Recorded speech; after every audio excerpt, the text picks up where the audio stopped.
Well, welcome to Extra Time, everybody. Here we are on Ballon d'Or Day. Yay! I was just laughing. You know, during the show, and Sid was talking about Isco taking a photo of himself. Yes. In the bathroom or in front of a mirror, and then asking, "Am I fat or not?" I just couldn't get the vision of Stevie Nicol doing it. Well, first he's got to be able to figure out how to take the picture. I've got him. Do you remember when Stevie wanted to lose weight, but for us to pay for him to lose weight?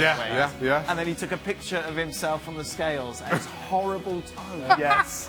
All Mentos. I've got visions of him where he's just naked from the waist up, and he's trying to take this photo of himself. Oh! And he's asking.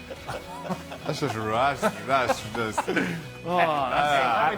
you're eating, I apologise. Yeah, I've had the pleasure that I've gone to Stevie Nicol's house to drop off my son, and he receives me on a bathrobe, and I was just like, whoa.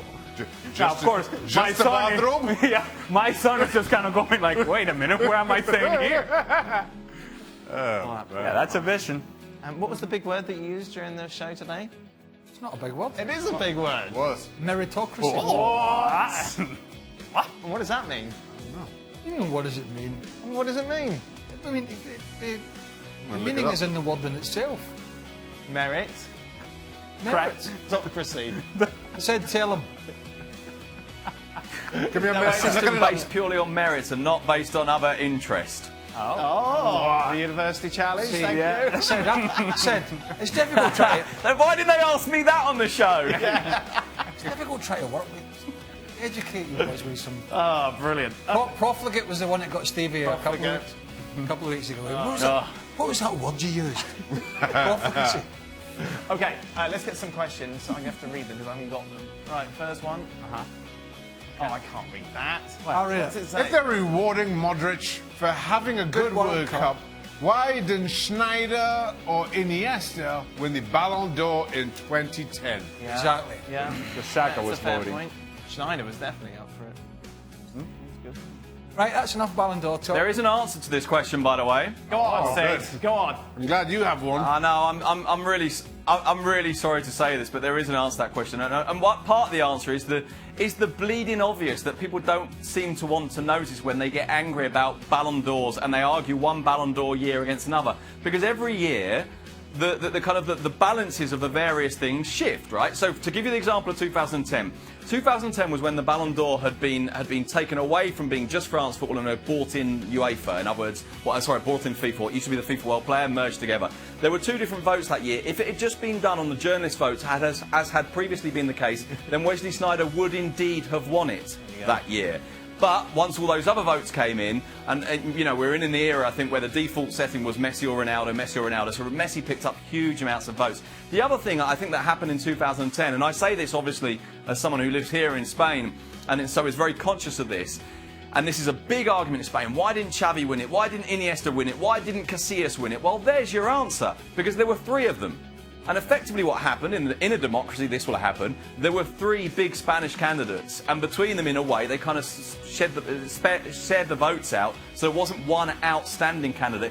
If somehow Spain had been able to say, right, this is we are the World Cup winners candidates, please don't vote for anyone else from the Spanish national team, maybe they'd have had a chance that year. But basically Iniesta, Xavi and Casillas took votes off each other, and indeed took votes off Sneijder, as did Messi. To be fair, Sid did apologise before he started that answer. I did, yes. The jury is still out, but we accept that I'm not apology. sure I'd accepted that apology. The best thing about this Ballon d'Or, that it's done. What, who's going to win 2019, Shaq? That's Oh, No, it's not. Shaq, it's not done. That's the whole problem with the Ballon d'Or. It's not just tonight. This happens all year, every day, for the whole year, forever and ever and ever, until we die. No, not me. You can check out our Ballon d'Or awards actually online, because we did. Yeah, we did do our Ballon d'Or awards. It's kicking and screaming. Ronaldo won those, by the way. Why look at me? I don't know. You were over there on the screen? Look at me. I don't know why you're looking at me. Okay, right, let's have a look at the next question. Okay. You read Most that? underrated player in the world. Oh, goodness. Sid will have someone from Oviedo or someone. That's it. Answer that for another 2 minutes while I think about it. Sorry, what was the question? Was the question who's the most underrated player in the world? Yes.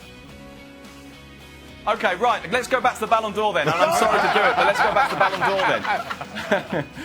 But the reason I say this is, given that this year, and as I said before, the criteria from year to year can shift, but given this year, given the way that Modric has won this because of the Champions League and the World Cup runners-up, and because of his vital importance in the middle of the Croatian midfield, and I would argue, by the way, that in the Champions League his slightly less vital importance in the middle of the Real Madrid midfield, because this wasn't a Real Madrid team that won the Champions League because they dominated midfield, which of course is what's defined by Luka Modric. So here's the question for you. Here's the answer. In the Ballon d'Or vote tonight, Ivan Rakitic finished 19th. Was Ivan Rakitic's season last year really 18 places lower than Luka Modric? I don't think it was. Oh, here we go. He played an unbelievable amount of games last year. Rakitic. I think it was something like 72. Wow. Incredible. I mean, just a guy who pitches up and produces the goods most weeks. Oh, yeah. The most underrated player, Shaq? Yeah. Rakitic. Oh, Rakitic. We're just going with that, yes? I'll go and go Kante. And go, oh, people rate him. Well, not Sarri, not his own manager, not his own coach. No problem, isn't it? Well, I'm just saying. Craig, would you like to throw a name into the hat? Costa. Diego Costa? Yeah. He scored 1 goal in the last 6 months. He's an underrated player. I've had him on my team. He can't score goals at the moment. It doesn't mean he's a bad player. Of course it does if you're a striker who Oh, so can't Diego score Costa's goals. just a bad player now? Yes, that's it. Oh, Done. shut up. Oh, shut up. Chelsea'd have him back in a heartbeat with that front Yeah, well, line. look at how low that bar is. Do we have any more questions? Huh? Oh? Yes. What's stopping Man United from sacking Mourinho? That might be a The interesting thing is Mark Hughes got sacked after a 2-2 draw. Yeah, I know. Bench United. Why does... I mean... Well, of course he did. How can you get away with only drawing 2-2 with United? That's it. And what does that have to do with the Ballon d'Or? Yeah, how do we Sid? miss the Ballon d'Or? I don't know. Did Jose Mourinho win the manager's Ballon d'Or? Is there a manager's Ballon d'Or this year? I don't And who think won that, I don't think that exists. Why not? Okay. I don't know. Right. There's one more question Oh. before that's it. Being a football player, how does Craig Burley not support any team? Is it even possible? Are you human? Well, the last question, the last bit is Yeah, a you good think you question. can last- separate the question. There's all kinds of things going on there.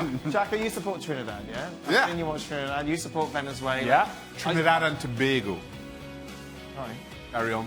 I mean, I think we're talking Supports about, them both, not just one of them. Oh, shut up, Sid. we're talking about club teams here. Yeah, I support England. Yeah, but even Scotland you don't support. I mean, well, I'm not a supporter.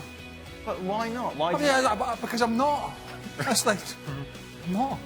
I didn't used to go to games when I was a kid. Right. Not really. Not professional games. I used to go to local games. I've never had an interest in supporting a team. Do you support any team in other sports? Or Yeah, I like, golf and rugby. Yeah. So you just support Europe in the Ryder Cup. I just don't have a team in football. Right. I've got no. Would you support Scotland in the rugby?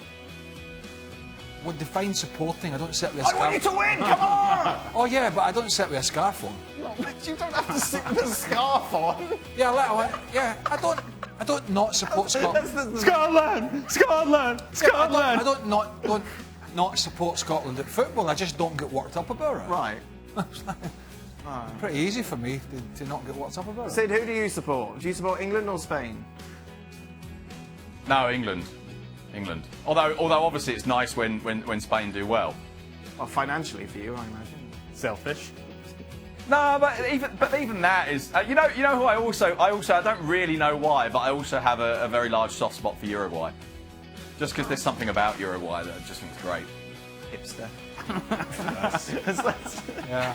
Everybody was All kinds of questions there, too. everybody was Good. talking about that Copa Libertadores final, wasn't it? They all jumped out the woodwork. There's a lot of people talking about that, Shaka. Yeah? Good. Right, that's it. We're done. I'm off tomorrow. Yay! So, Ma. Big Premier League. I'm here. I'm Big coming Premier in. League games tomorrow. Yeah, sir? Yeah. Who's Come playing? 2 days in a row, Shaq? Yeah. Wow. 2 days. Taking a rest after that.